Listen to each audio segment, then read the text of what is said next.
മരം കൊത്തുന്നൊരു ജീവിയുണ്ട്, ഹുദ്ഹുദ എന്നൊരു പക്ഷി. ആ പക്ഷിയാണ് ബിൽഖീസ് രാജ്ഞിയുടെ കൊട്ടാരം സിംഹാസനം കണ്ടുപിടിച്ചത്.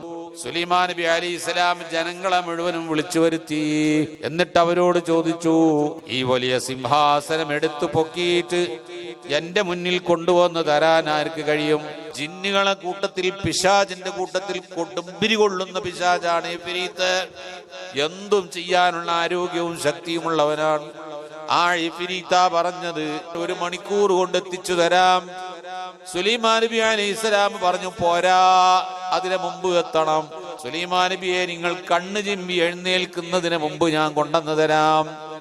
ആ മനുഷ്യന്റെ പേരെന്താന്നറിയോ നിങ്ങൾ? ആസഫ് ബർഖിയ എന്ന വലിയാണ്.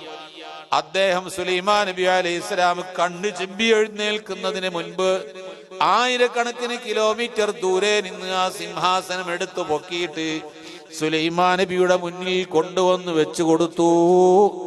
കണ്ണ് തുറന്നപ്പോൾ ഇത് കണ്ട സമയത്ത് ഹാദാ മിൻ ഫളി റബ്ബി, ആ സഫ്ബുൻ ബർഖിയാക്ക് ഇത് സാധിച്ചത് എന്തുകൊണ്ടാണ്?